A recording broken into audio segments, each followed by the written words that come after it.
Republik Indonesia tadinya nggak punya neraca. Jadi barang milik negara pun tidak diadministrasikan, tidak direkod. Kita asal bangun, waktu Pak Harto 30 tahun bangun banyak sekali, nggak ada pembukuannya. Jadi waktu kemudian terjadi krisis, kemudian kita punya undang-undang keuangan negara dan perbendaharaan negara, kita baru mulai membangun neraca keuangan.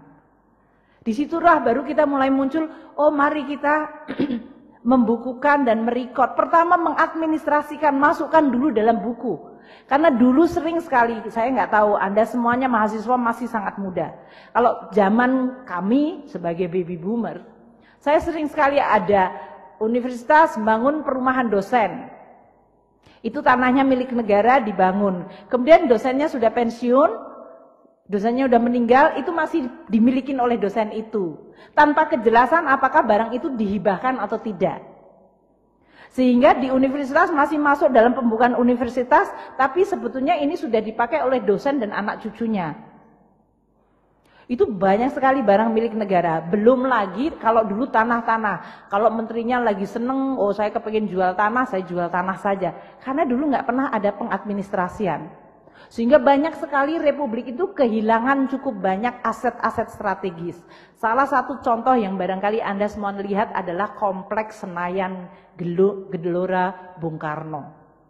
Dulu Presiden Soekarno itu membangun seluruh kompleks itu sampai dengan Manggalawana Bakti TVRI sampai kepada Hotel Hilton, semuanya itu termasuk Hotel Mulia. Itu semuanya sampai ke Plaza Senayan, kalau Anda pergi ke Jakarta pasti pergi ke sana. Itu semuanya adalah semua kompleks milik negara, Kemayoran.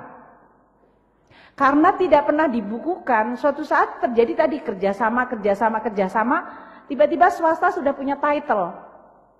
Sehingga waktu kami memulai membuat pembukuan, Hotel Hilton itu sudah tidak ada di dalam title-nya.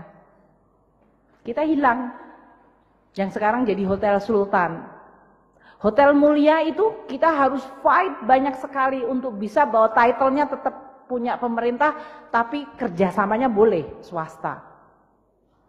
We are losing quite a lot of significant position, lokasi, hanya karena dulu republik ini nggak punya buku, nggak punya neraca. Jadi Anda semuanya yang masih baru-baru ini ya, masih muda-muda sekali. This is what I call it revolusinya Indonesia. Tidak dengan mungkin berdarah-darah, tapi perubahan fundamental waktu republik pertama kali membuat neraca adalah merupakan demarkasi penanda bahwa republik zaman, kalau orang Indonesia bilang jahiliyah, zaman sebelum itu diatur dan sekarang republik sekarang sudah diatur. Apakah gampang? Sangat tidak gampang. Dan saya adalah Menteri Keuangan yang pertama kali, Pak Hadiat